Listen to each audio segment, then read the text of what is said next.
నమస్తే, welcome to our channel. Sajjala Ramakrishna Reddy Amaravati పైన మరోసారి సెన్సేషనల్ కామెంట్స్ చేశారు. కూటమి ప్రభుత్వం అనవసరంగా 47,000 కోట్ల రూపాయలని అమరావతి పైన వ్యర్థంగా పోస్తోందని, మరి మేమైతే ఏం చేసేవాళ్ళమంటే అటు మచిలీపట్నం, రామాయపట్నం పోర్టులు కానివ్వండి, లేదంటే వెలిగొండ, పోలవరం, R&R కాలనీ వంటి అభివృద్ధి కార్యక్రమాలపైన దృష్టి పెట్టేవాళ్ళం అంటూ సజ్జల రామకృష్ణారెడ్డి చేసినటువంటి కామెంట్స్ ని ఏ విధంగా చూడాలి తెలుసుకునే ప్రయత్నం చేద్దాం. దీనిపై చర్చించడానికి మనతో పాటుగా ఉన్నారు టీడీపీ రాష్ట్ర అధికార ప్రతినిధి అప్పసాని రాజేష్ గారు.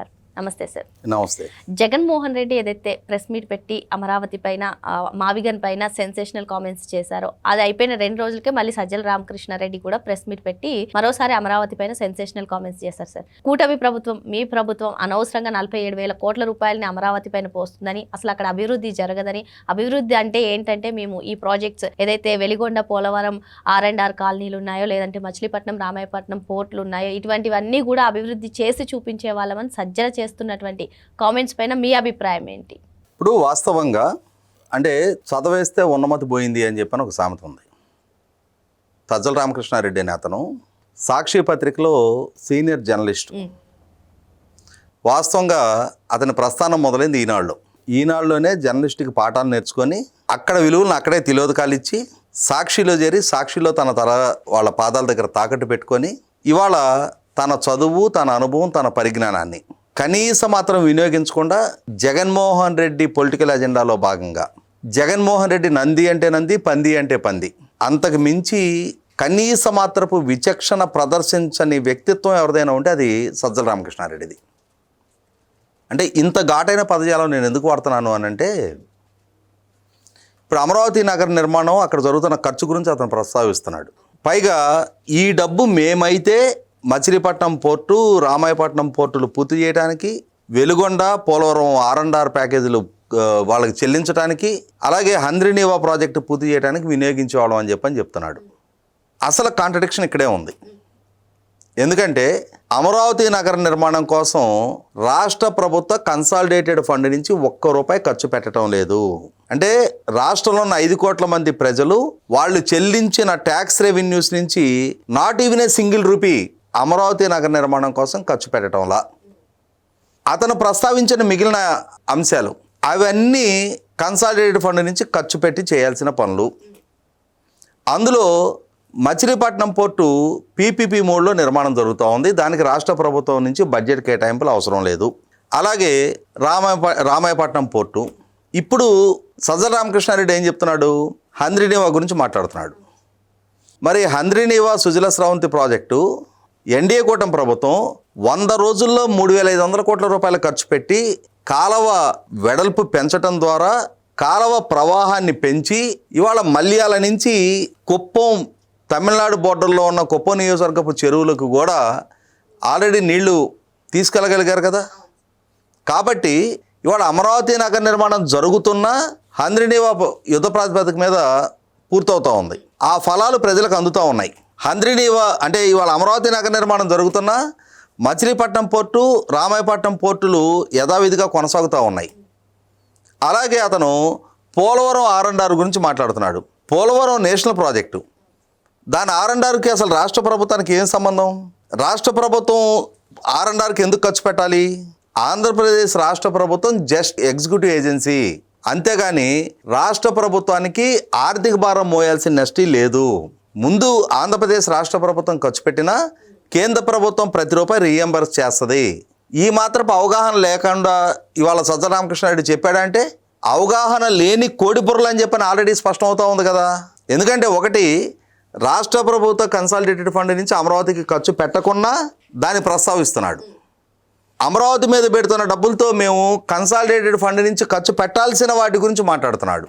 అంటే ఇక్కడ ఏంటి, అతనికి పాలనాపరమైన అడ్మినిస్ట్రేటివ్ ప్రొసీడింగ్స్ గురించి అవగాహన లేకుండానే 5 సంవత్సరాల పాటు రాష్ట్ర ప్రభుత్వ సలహాదారుడిగా కొనసాగి 160 కోట్ల రూపాయలు అసలు సిస్సలో ప్రజల పన్ను డబ్బు నుంచి అతని మెయింటెనెన్స్ కోసం దిగమింగాడు. ఇది అసలు సిస్సల వాస్తవం. పైగా నేను ఇంకొక మాట ఏం చెప్పాడు, అతను వెలుగొండ R&R గురించి మాట్లాడాడు.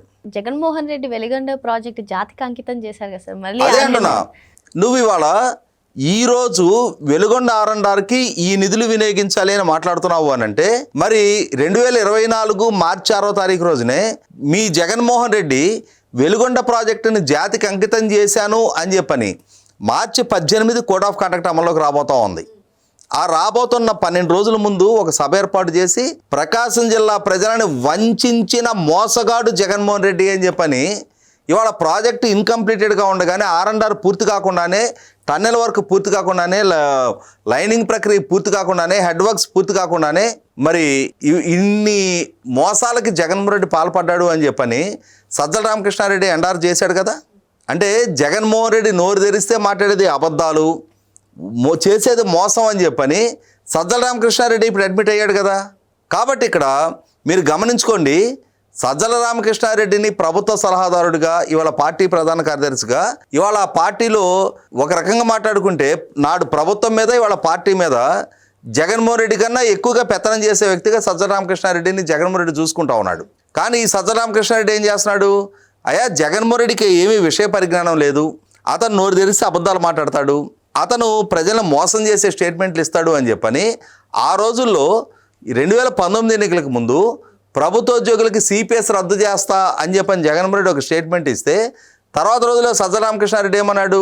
ఆయనకు అవగాహన లేకుండా స్టేట్మెంట్ ఇచ్చాడు అన్నాడు.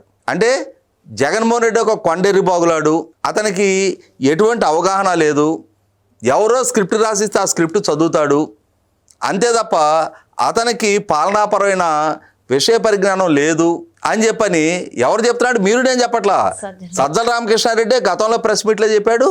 ఇప్పుడు కూడా ఈ వెలుగొండ R&R గురించి ప్రస్తావించడం ద్వారా ఇవాళ ఇంకా వెలుగొండ ప్రాజెక్ట్ ఇన్కంప్లీటెడ్, వెలుగొండ ప్రాజెక్టుకి ఇంకా డబ్బులు ఖర్చు పెట్టాల్సి ఉంది అని చెప్పని ఇప్పుడు ఈ ప్రభుత్వం ఖర్చు పెడుతుంది అని చెప్పని. ఇక్కడ గమనించుకోవాల్సింది ఏంటంటే, మేము రాజధాని నిర్మాణం చేస్తున్నాం, సైమల్టేనియస్గా వెలుగొండ ప్రాజెక్టు నిర్మాణ ప్రక్రియ కూడా వేగవంతం చేస్తున్నాం. కాబట్టి మా ప్రభుత్వం వచ్చిన తర్వాత ఇప్పటికీ 1300-1400 కోట్ల రూపాయలు ఖర్చు పెట్టి ప్రాజెక్టు రేపు జూలై ఆఖరి నాటికి ఈ ఖరీఫ్కే తొలిదశ నీళ్ళు ఇవ్వడానికి మేము మార్గం సిద్ధం చేస్తూ ఉన్నాం. కానీ మీరేం చేశారు? ఇంకా 2500 కోట్ల రూపాయల పనులు పెండింగ్ ఉండగానే టన్నెల్ 1లో 120,000 క్యూబిక్ మీటర్లు, టన్నెల్ 2 నుంచి తీసుకొచ్చిన డంప్స్ అట్లాగే ఉన్నాయి. టన్నెల్ 1లో ఇంకా లైనింగ్ ప్రక్రియ ఇన్కంప్లీటెడ్గానే ఉంది. టన్నెల్ 2లో టన్నెల్ బోరింగ్ మిషన్ ఇరుక్కుపోయింది.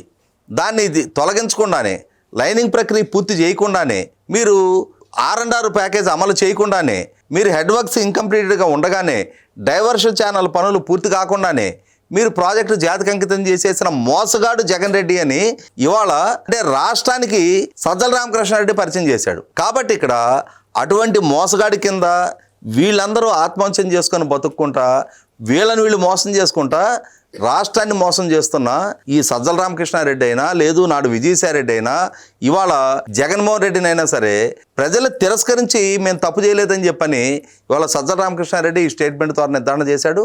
కాబట్టి ఖచ్చితంగా ఎట్టి పరిస్థితుల్లో జగన్మోహన్ రెడ్డినో ఇంకొకరినో వైసీపీనో పరిగణలోకి తీసుకోవాల్సిన నెక్స్ట్ లేదనేది సజ్జల రామకృష్ణారెడ్డి ఈ స్టేట్మెంట్ తోటే నిర్ధారణ అయింది.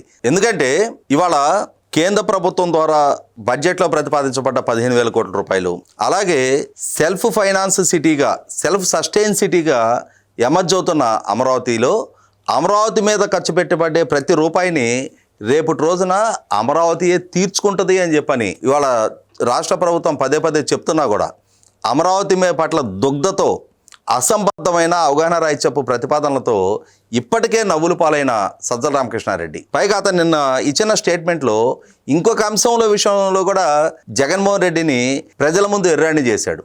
ఏ విధంగా? ఆ రోజుల్లో దొనకొండలో 50,000 ఎకరాలు ప్రభుత్వ భూములు ఉన్నాయి, వీటికి అదనంగా ఇంకొక 50,000 ఎకరాలు ఫారెస్ట్ భూములు కూడా డీనోటిఫై చేయడానికి ఆస్కారం ఉంది.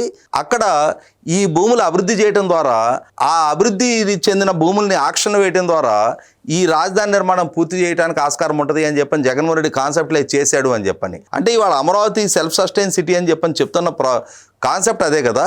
మరి అదే అంశాన్ని దొనకొండలో మీరు ఇంప్లిమెంట్ చేయడానికి ఆలోచన చేశారు అని, ఇదే నేపథ్యంలో రాజధాని బిల్లు అసెంబ్లీలో ప్రతిపాదించినాడు 30,000 ఎకరాలు కావాలి అని చెప్పని జగన్మోహన్ రెడ్డి ఈ మధ్యకాలంలో అసలు రాజధానికి ఇన్ని వేల ఎకరాల భూములు అవసరం ఏముంది, మీరు నాగార్జున యూనివర్సిటీ దగ్గర ఒక 500 ఎకరాల్లో ఆ భవనాలు నిర్మాణం చేసేస్తే అదే రాజధానిగా కొనసాగుండేది కదా అని చెప్పని చేసిన ప్రస్తావన.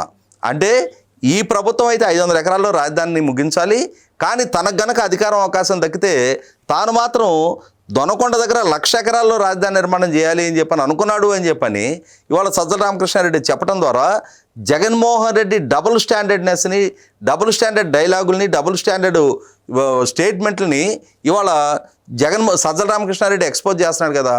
కాబట్టి ఇక్కడ జగన్మోహన్ రెడ్డికి బయట శత్రువులు అవసరంలా, సజ్జల రామకృష్ణారెడ్డి రూపంలో జగన్మోహన్ రెడ్డి అసమర్థతని, అతని అవగాహన రాహిత్యాన్ని పదే పదే ప్రజలకు పరిచయం చేయడానికి సజ్జల రామకృష్ణారెడ్డి రూపంలో అతనే పార్టీ ప్రధాన కార్యదర్శిగా నాడు ప్రభుత్వంలో సలహాదారుడిగా జగన్మోహన్ రెడ్డి పక్కన పెట్టుకున్నాడు. మరో అంశంతో మళ్ళీ కలుద్దాం. Thank you sir.